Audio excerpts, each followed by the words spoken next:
banyak sekali para ulama yang menulis tentang apa namanya definisi mazhab secara lughat tadi.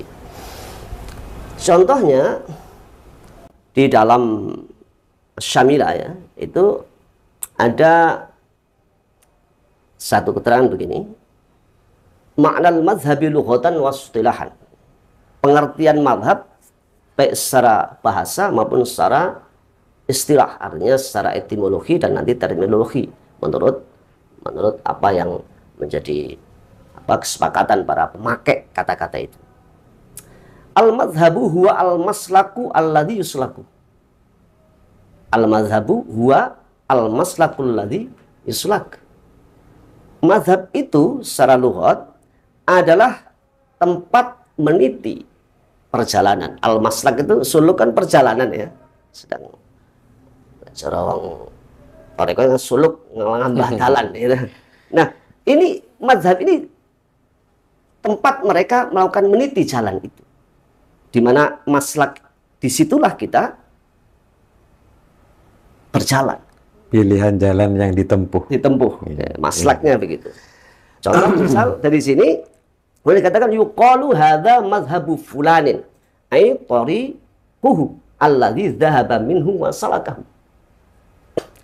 Boleh dikatakan secara bahasa ini mazhabnya si fulan. Jalan yang dia pakai untuk melakukan perjalanan ke satu tempat yang ia kehendaki. Artinya thariqahnya yang dimana ia dari situ dia melakukan atau meniti perjalanan. Wa yuqalu fulanun zahaba fi madhhabi fulan. Ada juga pengertian yang lain, derivasinya, turunan dari tadi. Kalau tadi kan orang yang pemilik jalan, ini aytoriquhu berarti mazhab dalam pengertian pertama tadi memang dia si empu jalan, pemilik jalan. Jadi dia yang bangun jalan, mulai ngerabak sampai ngaspal, dia yang punya. Ya, perintis. Dia perintisnya. Dia yang membangun jalan itu. Bisa bermakna begitu. Hadza mazhabu fulan. Dia yang merintis jalan itu. Pengertiannya begitu. Ada juga dikatakan fulanun zahaba fi madhhabi fulan. Orang lain, si fulan bermadhab menggunakan madhabnya si fulan. Dia sedang bermadhab mengikuti atau memanfaatkan jalan si fulan tadi, kan begitu. Iya. Berarti metode tadi. Metode berpikir. Berpikirnya gitu. Ini yang secara etimologi. Iya, secara etimologi. Ya, artinya ketika dikatakan fulanun dzaba fi mazhabi fulan bimakna fi tariqihi alladhi salakahu. Jadi orang yang berjalan di mazhab si fulan tadi, imam tertentu itu dia sedang berpikir menggunakan metodologi berpikir si pemilik metode tadi.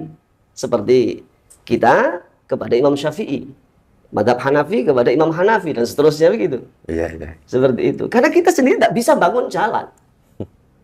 Ini sama dengan begini, yang buat tol siapa? Ini pemerintah, no? Mungkin pemerintah periode siapa? Sekarang eranya Pak Jokowi misal, atau eranya dulu zaman Pak Harto. Tidak semua orang bisa buat jalan. Kebanyakan orang memanfaatkan jalan, gitu kan? Nah, kita dalam mazhab itu ada memang yang betul-betul mampu membuat jalan itu. Maka dalam fikih itu disebut mujtahid. Beliau-beliau yang merumuskan rute jalan ini, petanya, cara model jalannya. Nah, orang setelahnya memanfaatkan itu sebagai rute perjalanan mereka setelahnya, kan begitu. Logika gampangnya secara lughat begitu. Iya. Lah kalau orang mengatakan berdasarkan ini, saya tidak perlu mazhab, berarti Anda tidak butuh jalan. Anda tidak butuh metode berpikir, kecuali Anda seperti tadi membuat tol sampai bisa membuat jalan mulai awal sampai akhir. Itu kan ngaco itu. Kan sulit kan semua orang disuruh begitu. Kan ngaco berpikir. Nah, seperti itu lughat ya. Iya.